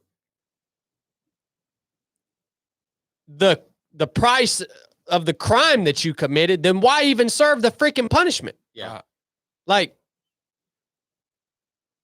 yeah, why don't you if you commit a violent crime against somebody, you get life in prison or you get the death sentence. Yeah, it's not 15 years. Then when you get out, you can't have a You gun can't do anymore. nothing. Yeah. You just and you can't vote. yeah. If you whatever can't else have there your is. rights, you need to stay in prison Yeah. or die. But it's there. So there's no perfect solution because, like Chili said, boy, I tell you what, it's a dangerous thing to give the justice system the right to dole out death sentences. Well, and did you know that if you get charged with domestic violence, you also lose your rights That's for right. firearms? I don't think it's voting, is it?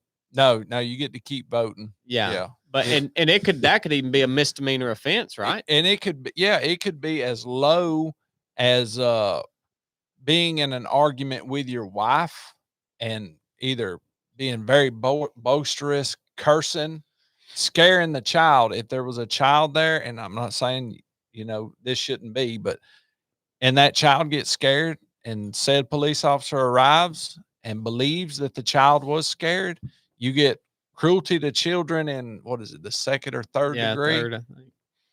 And that's a felony. Mm. That is a felony for pitching a fit and cussing in front of a child. Dang, A felony. this ain't good, boys. Well, my point is too is you don't need anything to be a felony on the books to get treated as a felony in court, or screw the courts. I mean, Well, and the whole thing with court is they're not actually seeking to find who is guilty or innocent. They're just seeing who can play the game and win. Yeah. Mm. I mean, you're that's just it. settling What the about cases? when we was talking about O.J. Simpson? Remember we was talking about that, and you said he went to criminal court and was found innocent, but then And sued civilly and found guilty for the same act. Yeah. Yeah, well, but his glove didn't fit. Yeah. Right. 100%. I mean, his glove. This didn't ain't good, boys. It ain't been good for a long time. Back to the family violence about what Blake was saying. When I was a police officer and Blake was a police officer, I'm sure it was explained to him. Did you go to North Central Law Enforcement Academy? So I'm sure it was very similar. I got a pea corn. Keep going. When you are a mandated police officer, you are mandated to make an arrest in a family violence act where there is evidence, and it don't take much. You can lose your job that there was an act of violence, a threat of violence, or going to possibly be violence on someone. So Chili could be, and his wife or could say, hey, he hit me, and she's got a mark on her face, and you really didn't. Right. But there's evidence there. Mm-hmm. That might have happened to her 2 or 3 days ago. Oh, he's going to jail. And you're going to jail. Yeah. And you're going to have to fight that tooth and nail. Yeah. And I think, Yeah. How you gonna prove it? I think it has since changed. It used to be in Georgia statute that brothers and sisters were part of family violence too. Yeah. But I think maybe that has changed now. Yeah, because the state presses charges, right? So in any other crime, like the victim has to press the charge against the and what suspect. That essentially says is the state of Georgia says, okay, Corn, you make the arrest that we have mandated you to make under the Georgia Family Violence Act. And we're going to, it essentially protects you if you were wrong, because the state picks up the charge who is this guy called the state that Yeah, I what- can hold accountable? Well, I was going to ask you, what do you think about state prosecution? They just now got a state court in the county I live in. Mm. It's always been Superior Court. As far as states picking charges up, I don't like that at all. Yeah. 100%. Well, I mean, it's yeah. Like you said, who is the state? Exactly. It's these people that's been elected in that sometimes rotates, more times than none. It's the same person in there a bazillion years. You're not going to hold those folks accountable. Back to the civil thing. If I, being a police officer, violate your rights, violate your constitutional rights, if it's not something that is just totally whacked out, like I shot and committed aggravated battery or aggravated assault or something like that, let's say I falsely arrested you, right? False arrest. You're going to have to take me to civil court to prove that first before I'm held accountable. Good luck. Because there's going to be, and I'm not saying anything against police officers. I got a bunch of buddies that are still police officers or whatever. They are not the law enforcement academy I went to and Blake went to, and maybe it was different for Blake. They teach about 4 hours of the Constitution. Oh yeah. 4 hours is about all you get. Yeah. And that's it. Period. It's more, they teach you more to protect yourself from being sued than they do to protect the people you are dealing with. Yeah, the rights of the people. They even had some people come in selling like this stuff where you sign up and if you do get sued as a police officer, like that, it's essentially insurance. Keeps lawyers on a retainer. PBLA or something like that. Yeah. That's why I say good luck, because if you're a part of that, and a lot of departments do it too. I mean, they got endless supply of money to fight you in court. Well, even if we assumed that the system was perfect, it wouldn't matter, because the system is being run by imperfect people. Yeah, absolutely. So you could have a perfect system in theory, but because it's ran by imperfect people, it's going to get screwed up. So the solution, in my mind, to this particular part of the conversation is to try to find a more perfect person to do this job. And how do you recruit a better candidate for the job? Well, by paying them more. And by training them better. What specific job? The job was of a police officer. Oh. Yeah. How do you find not a perfect person, but a better person or a more perfect person?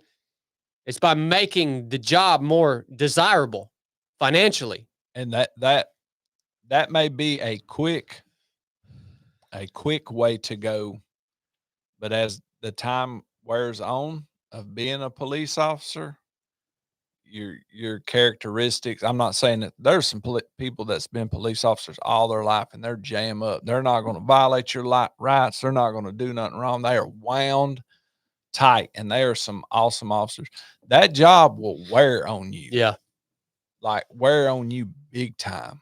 It wore on me to the point to where I started out on night shift. So on night shift, you pretty much deal with all the family violence. You pretty much deal with the DUIs. You pretty much deal with an armed robbery here and there and a burglary. The people you are dealing with, you're dealing with that, like they commit crime. That's what they do. You get what I mean? They swapped me over to day shift after about 2 years of that. I like to lost my mind.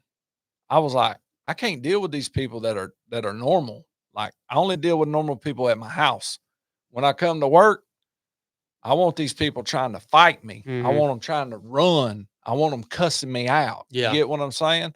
Like, it was really hard for me to adjust. I went back to them and said, hey, after 2 weeks, I said, will y'all please put me back on nights? Waving at the kids doing school traffic and stuff. That ain't me. Yeah. Yeah. You get what I mean? Yeah, because your So- thinking had been warped in a way. So I think early on, like there has to be other stuff that the training, like you said, has to be ramped up constantly throughout that career of that police Yeah. officer. And I'm sure there's some departments that do that. I'm sure that there are, probably more that we know. But in the surrounding areas where we are now, it ain't like that. Yeah. They by law you have to get in Georgia 20 hours of training a year. And you have now some departments have different policies, but the police officer standard of training that is given out by that guy called the state of Georgia is 20 hours per year. That's all you got to have and qualify with your firearm, your pistol, one time. 2 days a year. I wonder how good of a runner I'd be if I only ran 2 days a year, or how good of a shooter I'd be if I only shot twice a year. Mm-hmm. Freaking terrible, man. Terrible. Well, this ain't good, guys. I guess that's why the Bible says your best bet's to live a quiet life, work with your hands, and mind your own business. And then if somebody comes to get you, you might as well just go ahead and duke it out. Well, what was your original question for Corn and Blake? Because I want to hear what they say about. Oh, do these federal law enforcement agencies, do they need to exist in Yeah. order to maintain law and order? Because I like to say in my and I'm ignorant to law and justice, police and all this stuff because I never done the job before. But I like to say, well, law enforcement should never exceed the local level because local officers are held accountable or should be held accountable by the people within the community that they protect and serve. Should be. That's the way it should be. But these federal task forces and units and stuff, they don't live in the communities where they're conducting operations. A lot of those task force are derived from local officers. Yeah. So maybe Rome City Police pays someone to be on the U.S. Marshals Task Force. Yeah. I know Paulden has one on there. And they just operate within their county? No. They cover a whole region? Yep, they'll go wherever. Well, that's what I'm saying then. Yeah, they'll go wherever they need to go. I've got a buddy out in Las Vegas that he was a police officer in Dallas, moved to Las Vegas, got a job, and he's on an FBI task force. Yeah. They move around, but that's how they sort of baby what you just said. These people aren't made up of people serving the community. Well, if somebody's being searched for, there was a few years ago, someone committed a murder in Dallas and they run to some surrounding counties. So that deputy that was assigned to the U.S. Marshals was able to call up his marshal buddies and said, hey, we need to do this. So all the U.S. Marshals, for whatever task force he was assigned to, come and helped for Paulden County. Yeah. That's how they dance around that. Well, I mean, so we have to have some sort of law enforcement. We don't have to, but the fact of the matter is 90% of people are so incompetent and untrained and unphysically fit and just freaking belligerent turds that they can't they would just get steamrolled by criminals. Right. So do these federal agencies need to exist to maintain law and order within our communities locally? Like, why do these federal agencies exist, and do they need to exist? Is it necessary? Because it's dangerous. It's that their very existence is dangerous. I think for something like the U.S. Marshals, like if there is a manhunt going on, if you can have a group of individuals that are assigned to hunting down said man for whatever reason, I don't think you would get the same results if someone was being hunted from Rome and Rome had to call Chatsworth and said, hey, we think he's going through there. And then Chatsworth said, no, Chattanooga, we think he's going through there. I don't think you're going to get the same results. I don't think dude's going to get caught anytime soon, and no telling what else is going to go on. Mm-hmm. Because they don't care, right? That Chattanooga doesn't care that a guy They're from Rome busy. is ran and fled there. They're probably ate up with 911 calls and all. They may not even have the resources to. It's supposed to be a bigger supplemental organization to help, to support. But they do some really weird things as well. So we got caught, and I'm not trying to get off sidetracked. They come to Dallas. The DEA did one night to help. They didn't help. They called and asked for our help, that they were going to hit a house with a search warrant from some people that had a bunch of methamphetamine and were illegal aliens. So we hit the house, and all they wanted was the people. I go to putting the methamphetamine, which they had pounds, in the evidence bags, and they say, "What are you doing? We got to have this for evidence." No. Flush it. We flushed every bit of that stuff. And I was like, "Wow."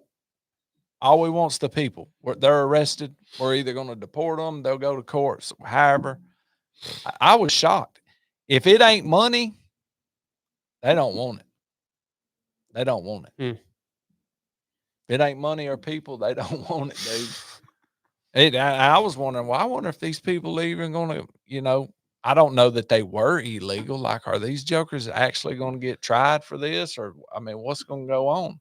Are they going to be held accountable, or are they just going to be flown to the border and dropped off and ain't even held accountable? Like, what's the deal? I didn't like working with them. Well, the U.S. Marshals are the oldest, I guess, federal, law enforcement agency. They're formed in 1789, followed by the Secret Service in 1865, the FBI in 1908. So they ain't even really that old. No. And then definitely needs to be canned. The DEA in 1973. What about the ATF? Let's see. They have that on there. What a freaking organization. That's relatively new, ain't it? ATF 1972. So just right the year before the DEA. What an organization. And then also Homeland Security does stuff. They do law enforcement stuff too as well. If we were advised, I went to a drug interdiction school, that if we got big, massive amounts of money, to call Homeland Security, they would send someone out of Atlanta and they would take the entire case, so we didn't have to mess with it. Well, they wanted that money for whatever reason. You get what I mean? They didn't come about till 2003. Yeah. Homeland Security. Why are there so many of them? Why can it not just be one? That was post 9/11 Homeland Security. Yeah. Well, I'm not even being funny. Like, that was why that. Right. Yeah. The Secret Service, they only exist to suppress widespread counterfeit. I did not know that. They're a bureau in the Treasury Department. The Secret Service. Mm-hmm. I did not know that. They're not supposed to protect nobody. I guess they just got assigned. Well, that's later. 1901, they were tasked with the full-time protection of the president. That was upon formation. That was their initial. And then they said, well, we need a little more people. Let's give you a little more something to do. We don't really care about that counterfeit too much, depending on who's doing it. Yeah, man. I can see how, like, Corn making the point that there are ways that these, federal units can be utilized in order to create an advantage, or, to track someone down. And, like, I see that there can be advantages to it. I just don't think the risk that is posed by their existence is worth the advantages that we gain by having them. Yeah, I see that. And they come with bigger and badder toys than your local law enforcement. Look at Waco, Texas. They come with way bigger. Oh, they got that budget. And badder toys. Yeah, ain't there many examples where they, like, straight up just went in and killed a bunch of folks? I don't know about a bunch, but yeah, more than one, right? Waco's the big one. Yeah, Waco, Ruby Ridge is speculation that they said, I can't remember the guy's name, that they baited him into selling them a sawed-off shotgun, and that he really wasn't even doing that kind of thing. But however they run, but Ruby Ridge, yeah, there's Didn't they get Popcorn Sutton?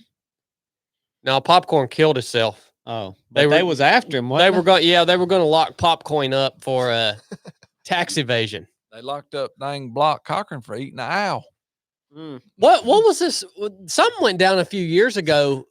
There was some ranchers or something that were running their cattle on this BLM land or something, and some federal agency came up in there and just shot them all up. Yeah. Oh, I don't remember that. Yeah, well, I mean, that has happened probably a bunch of times, really. Yeah. But the question for me is, how do you stop it? Like, okay, we decided that ain't a good idea to have no federal law enforcement like that. We're going to shut that down. Well, how do you really prevent that? Dude, people don't like to hear this, but like the only way to restructure things once it's gotten to this point is for a large group of people to get together and say, we are no longer going to recognize the government as legitimate, and we're going to start our own new thing. Yeah, I mean, that's my point is not only are you not reversing You know it what that's now, called? A revolution. Yeah, That's what that's called. You're not reversing it now otherwise, and you're also like, say it's just, okay, well, no, we passed a law, so we're going to just ban this federal law enforcement, U.S. Marshals, whatever. Well, I mean, that's just disbanding the one that you know about. Yeah. I mean, letting it be known and publicly. I mean, you're not stopping anything really with just passing some law that says, well, you can't have federal law enforcement anymore. But what do you think of the UN having an army, having a standing, the United Nations? Mhm. Like who do they represent? I don't know who's in charge of the UN. Well, I mean, Yeah. like you take it a step And further. I mean, were they we're talking elected? like we're talking about federal law enforcement. What about global law enforcement? Who's controlling that? It's not. You talk good. about who you're accountable to. Well, good gosh, global law enforcement. It's not good, boys. That, Anytime. Go ahead. rancher thing was called the Bundy standoff. Yep. Bundy. Yep. Thank you for that, Blake. Yeah, that wasn't too long ago. He was. That's the one that, like, did he have a permit, or it was allowed to let his cattle graze on federal land or something like that? And Yeah, it's had a 21-year dispute. He had then the BLM ordered him to pay over $1 million in withheld grazing fees for his use of the federally owned land adjacent to his ranch. And then they had their standoff as 2014. Bureau of Land Matters. Yep. They just come in there and killed the mess out of him. It's bad, boys. oh yeah, anytime they decide that there's a different scope of an area that needs to be looked after, they just create another 3-letter thing, Mm-hmm. and there it is. Well, we've reached a conclusion. It's bad. Told you. Told you. What's this episode titled? It's getting deep. All right, we had to go deep. We went deep enough to reach a conclusion. We can add to the title, right? Now that we're wrapping up, it's getting deep, and it's bad. It's bad. There you go. We got to the bottom of it all and realized it's bad. It's bad. Good luck. Hey, I was stopped at a red light the other day, and some joker pulled up beside me in one of them big like Mercedes Transit vans, rough looking old codger. He rolled his window down. He said, "Hey, how do you get to 411?" I said, "Man, I don't know how to get to 411. He said, "Oh, all right." And he started spouting off some crap that I reminded him of somebody that he knew and this and that. And I'm just like, dude, I'm trying to listen to a freaking podcast in my car. And then we get ready to go. You know, the light's about to change. And I say, "Well, good luck, man." And he said, "No, luck is Satan. Luck is Satan." I was like, Well, you know what you tell those people when they say, "How you get there?" You just say, "You can't. You can't get there." You can't. yeah, I mean, really, you can't get there if you don't know how to get there. Yeah, just tell them how. How do I get there? He told me, he said, "No, don't put that luck on me, buddy. Do not put that luck on me." He said luck is Satan. Yep. Straight up told me that. You should have said, "Well, bad luck then." Boom, son. Bad luck on getting there. Good luck. Well, we've got a few super chats It's if we're bad, winding boys. things up here. It's bad. We sound like dad on the podcast today. Oh, he's been in here the whole time. He actually gave a super chat. It's in the spirit of James Wright. A super chat. We got Marty Bingham coming in at $19.99. Marty Bingham. Thank you, If Marty. you're dumb enough to eat a turtle, get some hoist. Chad, right? The best advertising slogan in history. If that doesn't make it on a t-shirt, I don't know if I can carry on. Then he come back in at $9.99 and said, "I ate 2 mud turtles in my younger days. It tastes like dinosaur." Good night. Well, Marty. Cornbread ate a turtle and he turned into a darn tortoise. James Wright coming in at $1.99. Chili, yes or no on fishing trip? No BS. He's unbelievable, man. Hey, that's a pipe dream, He man. is unbelievable. That's a pipe dream. Trying to get me to commit to a fishing trip is a pipe dream. Yeah, that's the truth. Mona Wilk coming in. I'd make sure that wasn't one of them trick names. Oh. At $4.99. Be careful. Been following the pod since you was on the Rich Roll pod. Keep on keeping on. Wow. It's been a long time, Yep. Mona. Thank you for your support. Thanks for tuning in. ACS 92, $4.99. Hey, Pope Chili. I ordered a shirt an hour ago and it still ain't here. What's the deal? We'll put him to work, Bubba. Thanks for holding him accountable. All right. Did you see I posted that little short on YouTube, the Pope Chili? Oh, Oh, yeah, yeah. you love it. Dude, that's probably my favorite moment ever on the 3 to 7 podcast. Is that little clip right there. Of the thousands of, well, I don't know, there may be thousands of hours now. Oh, yeah. That scene is my favorite of all time. Well, doves were descending. I mean, it's pretty. Yeah, they were. It was pretty miraculous. Yeah. It's so good, man. Before the Echo coming in at $20. Thanks to you guys, I got the courage to start a Bible study on my live hunting podcast, Before the Echo. God has given me a platform of 20,000 subscribers, and sharing his word on there has been the best thing to happen to me. Praise the Lord, man. Awesome. Praise the Lord. Justin Milford coming in at $20. Next time you're in Helen, go to the Southern Pink Pig, the same owners of Cowboys and Angels, where y'all got those burgers during TNGA. They are salt of the earth people with great values and amazing food. Rop ready, 10-man. Roger that, 10 man. Hey, remember that, Corn, when we're riding through Helen on a TNGA The Southern next pink, year, pink pig. we'll stop in there and get us something to eat. Big. Outdoors with the, and then MO ... Their name's too long but they come in at $49.99. Good night. Just found you a month or so ago. Keep up the great work. Don't worry about paper mills. That's the least of our problems. The coming collapse is real. I think it's here, buddy. It's bad. Thank you for your support, by the way. The end is near. Dan coming in at $5.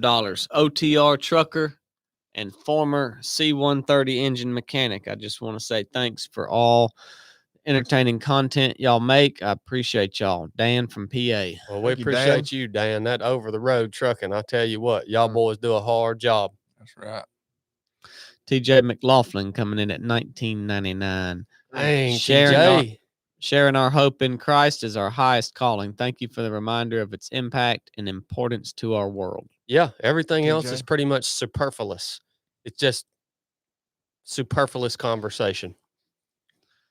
Matt Bellantoni coming in at $9.99. Thank you, Matt. Travis Van S coming in at $9.99. Being you, a Travis. follower of Jesus is completely different than being just a believer. Thank you, Travis. Thank you, Travis. Yep. Lance Thompson coming in at $2. Chad, what are your thoughts on the Speedland GS? Lance, you only gonna give me $2 and ask me a freaking question like that, dude? That's a $10 question, man. Golly, Chad. You give me $2 and ask me a question like that's a $10 question, man. You're so off If you the want rails. if you want a $2 question, you freaking ask me what color is that band? yeah, on your what hat? color is this? Like, come on, man. Holy crow. All right. But I'll be nice and answer. I'll be generous with you. The Speedland shoe. Speedland sent me some shoes, all right? I ran a lot of miles in them. I've actually went through 2 pairs of them. Because Blake bought a pair and he didn't like them, so he gave me his pair. So I've run through 2 pairs of those shoes. And it's a great shoe. They're durable. They got good tread. The little lace function is nice because you can really get the tightness of them dialed in. The cushion is okay. Not the best in the world, but it's good. That's personal preference anyways. Why I had to stop wearing Speedland shoes is because if I would do a run in those shoes, anything over about 30 or 40 miles, those shoes, because there's no tongue or like cushion or padding in the shoe up around the ankle, those shoes would cut into and rub my ankles raw, son. I'm talking about bad. I'm talking about like I would start bleeding through my sock, and then it would scab over, and it would take them a couple weeks to heal. And I can't do that. So I mean, yeah, for a shorter run, it's fine. But I guess I can, but I'm not. The last time I ran in them was when I ran the Georgia Jewel 100 miler in them. Yep. What, I get 2nd place? Yep. So the shoe worked great. You didn't have them on. The shoe worked great, other than the fact that my daggone ankles, the skin around the top of my ankle there where the top of the shoe is just obliterated, man. No, I can't do that. Well, you gave him at least $20 So, worth of information there. That- So That's $100 answer. Yeah, add another super chat, guy. What the crap, man? Jeez. Gatekeeper. Trying to get something for nothing. Holy crow, man. Gatekeeper PVVQ coming in at $1.99. Chili, are you wearing your favorite camo pattern today? Hold on, how much did he pay for that question? $1.99. But he's on Patreon. Okay, yeah, you're good. You're good, Chili. You can answer that. Well, I can, but I won't. Dang, you're not feeling very generous today, Man, huh? that's rough. He come back in at $1.99 and said another truth bomb from the breacher. Thank you, Gatekeeper. I know who Gatekeeper is. Yeah. Yeah. You know, Gatekeeper. Yeah, It's on Resurrected. PVVQ. yeah. He's always contributing to the conversation, which is good. Bearded Red double alt coming in at $10 at a CrossFit workout. So not able to listen to the live today. We'll catch it tonight. Here's some money in my absence. Thank y'all. Stay present. God bless. Thank you for tuning in, Good Bearded grief, Red. thank you, but we appreciate your Stop doing support, that man. CrossFit. Chili Jr. Oh, coming in God. at $4.99. You still can't ground me. I got an indestructible pillow fort. By the way, Chad's a turd for talking to me like that last week. Chili Jr. makes me so freaking mad. Oh man, Chili Jr. building that pillow fort again, man. I can't do nothing with him. It's got to be his mother. Willie Jenkins coming in at $5. I'll tell you what pisses me off is red-headed people.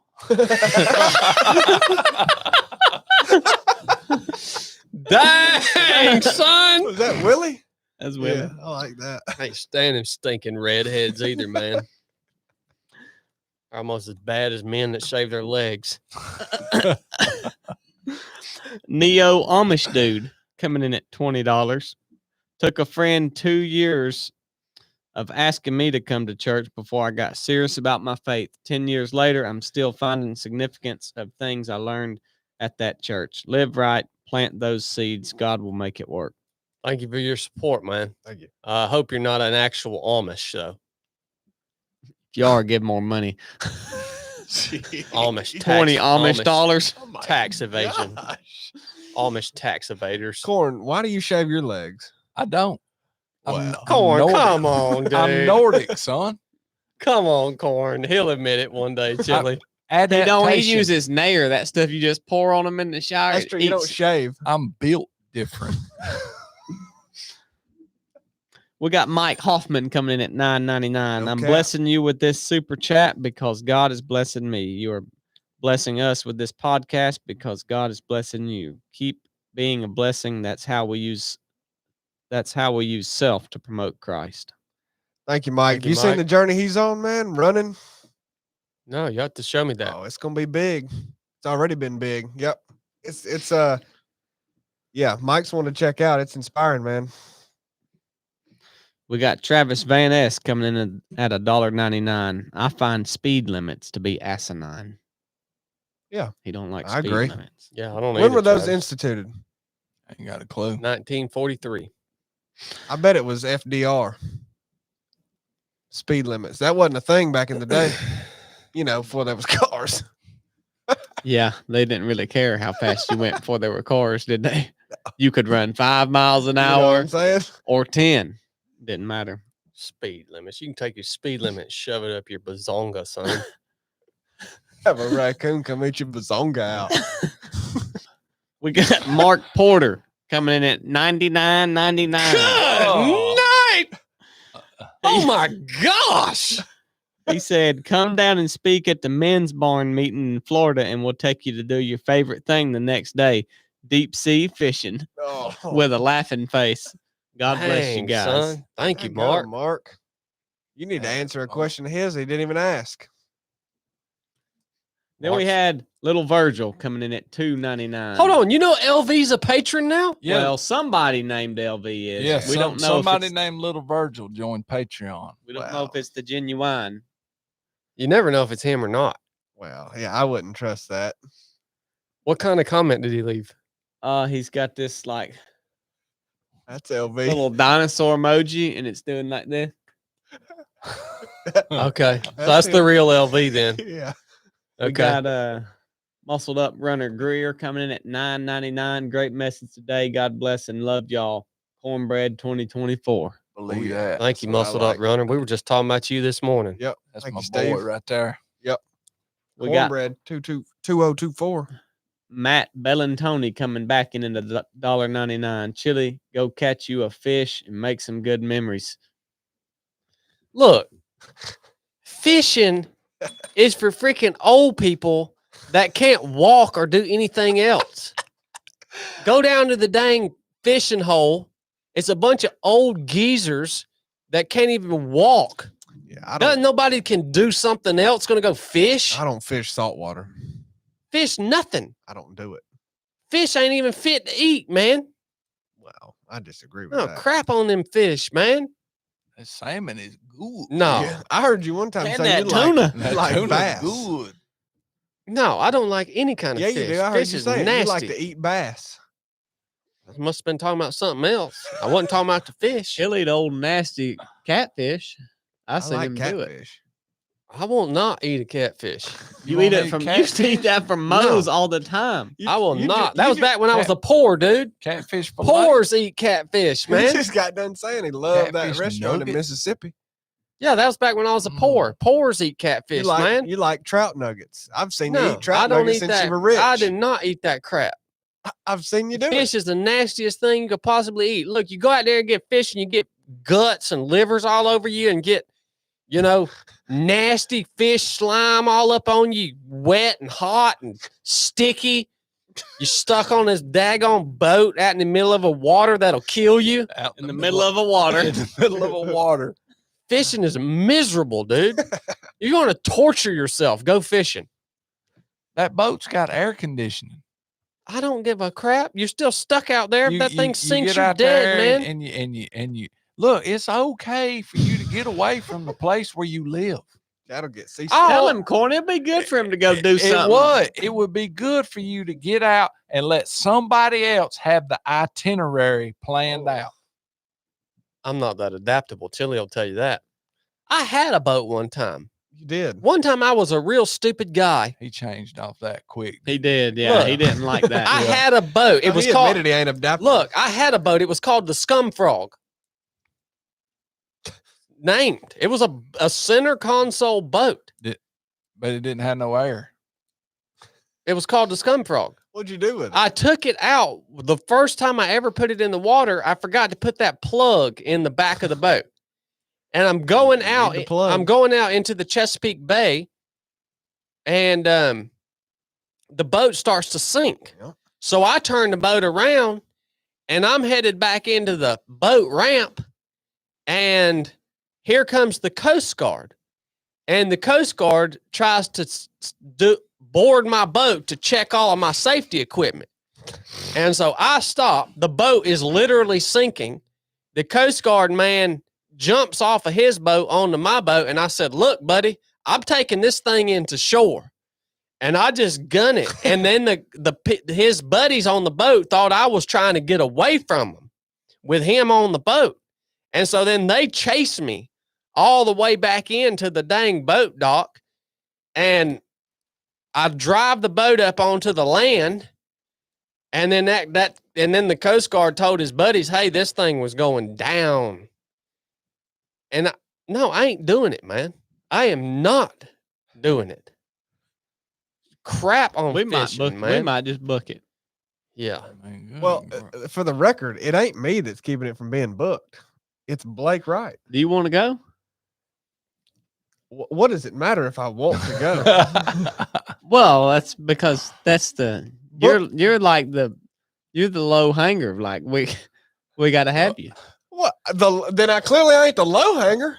We got Clearly, it all me, centers Corn. around me. We got me, Corn, Dad, James Ward. How you gonna call me the low hanger? If You got to have at least 4. And Chad, and he ain't gonna go. I'm not going if Chili and Chad ain't going. So if we are not doing the fishing trip if the whole team doesn't go. So y'all were technically stopping the fishing trip. who me and Yeah, Chad? dang right You're we are. making it a pipe dream. Because you know what? You're making this a pipe dream. Oh, it's a pipe dream. If you go fishing, you're basically just admitting that you're just worthless and you can't do anything else. You're just admitting that to the world and to yourself. Well, when are we going? May 31st. Oh no, No. no. Go out and bake on a stinking boat out in the middle of the freaking ocean to catch a slimy, nasty. It ain't Fish. a poor boat. You can get inside the cabin. It don't and matter. and sit there, and you're not going to bake. So I'm the baking thing, I'm non-existent. still out there Yeah, that's- stuck on this dang big That don't work. body of waters that I can't even drink. It just kill me if I go in it. No, ain't doing it. Dad, oh, We got JB's Garage coming in at $4.99. Thank you, JB. Truck Talk is the bomb. Thank you, JB. Thank Chili for that. We got the Millstone Project coming in at $4.99. Chad, let me send you a bottle of our beard oil. Well, send it out, buddy. What's the P.O. box? P.O. Box 454, Rome, Georgia 30162. You gonna use it? Yeah, I'll use it. You've used it before, hadn't you? I've used a little beard oil from time to time. We Oh, got gosh, I'll Garrick use it. coming in at $20. Death to Self. Helping out for the Speedland info. So he's making up for what that Oh, other yeah, he fella is. didn't give in. Thank you, Man, Garrett. thank Good you, grief. Garrett being selfless. Good. Yep. Good. As usual. Yeah, I don't feel quite so offended now. Thank you, Garrett.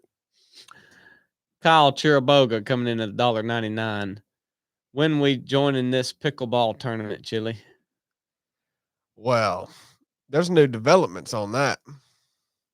I may be getting in a league. Yeah. That's gonna be big. I talked about that a few weeks ago. I think I found me one. June. It's gonna be big in June. Got some tournaments Pickleball. lined up. Pickleballs for women and homosexuals. If you play pickleball, you just saying I ain't got nothing else better to do. Yeah, pickleball's one step above fishing.